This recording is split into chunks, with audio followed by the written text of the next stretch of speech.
mimi niliwapa onyo kwa lugha nyepesi tu kwamba ukikamatwa na jezi feki unauza au umevaa, nyumbani kwenu moshi utafuka. Sasa ndugu yangu GB anao taarifa ya nini ambacho kimetokea kwa hapa Kilimanjaro. GB, imekuwaje kaka? Mimi leo ilikuwa asubuhi. Mimi kwanza ndo msimamizi wa jezi huku kanda ya Kilimanjaro ile. Leo asubuhi nimeamka zangu, nimetoka zangu hotelini kwangu. Wakati ninafika zangu maeneo ya stendi kuelekea ofisini, nikakutana na kijana mmoja amevaa jezi fake. Ndio. Umeelewa, nikamsimamisha. Kwanza nitaka nimpongeze kwa sababu amevaa wana utaratibu nikutana na mtu kwa kipindi hicho amevaa jezi original ya Simba. Huwa anampa 2000 5000 kama pongezi kwa kusupport nini timu yetu. Sasa mbaya zaidi huyo mtoto nilipomkamata akawa amevaa jezi fake. Nilistushwa. Yaani nilistuka. Imekuaje? Sasa hivi siku 3 imekuaje? Ikabidi nimbane nikamngangania yule mtoto. Nilipomngangania ndio akanielekeza wapi walipofanya nini? Aliponunua nini hizi jezi. Ndio tukatoka wote tukaenda mpaka katika ile duka aliponunua ile jezi. Yeye akaja akanikimbia, lakini duka nilikuwa nilishafanya nini nimeshaliona. Nikaja nikachukua maaskari mwana vyombo vya sheria, tukaenda pale tukafanya searching tukakamata. Kwa tumekamata pisi 46 ambazo tayari ziko kwenye kituo cha Central Police hapa nini hapa Moshi. Kwa hiyo vyombo vya sheria vitakuja vitaongea, lakini mimi kama GB 64 mmeiona hii wana Simba, hii ndio jezi fake.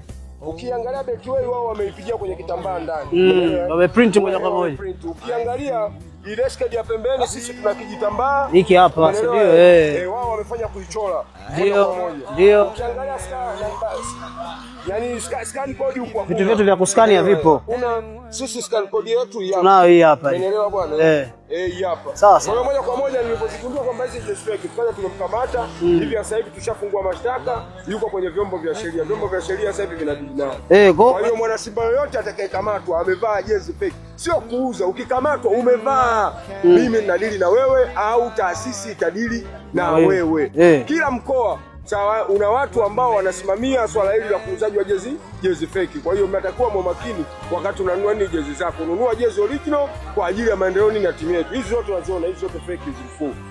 Unaona hii ni fake vile vile. Yaani amechapa zote kama zilivyo. Leo ni siku ya 3 tayari. Watu wanatoa 45 wananunua jezi, yeye amenunua jezi shilingi 15000. Sasa huu ni hujumu uchumi.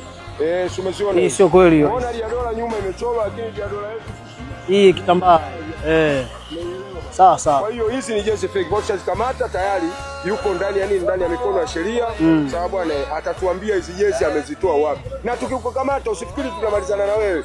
Lazima utuonyeshe wapi umezitoa jezi. Kama mimi nilikuanza. Nimeanza na mtu mmoja nimemkamata stendi amevaa, nimekwenda naye polisi mpaka ameenda ametutajia jezi zinauzwa wapi. Sasa na huyu aliyeuza kwenye duka naye vile vile atatuambia jezi amenunua wholesale wapi. Na huyu alionunua wholesale atatuambia nani aloenda kutengeneza China. Kwa hiyo lazima hii chain iunganike mpaka tumpate mtu ambaye alosababisha kuzichapa nini hizi jezi fake.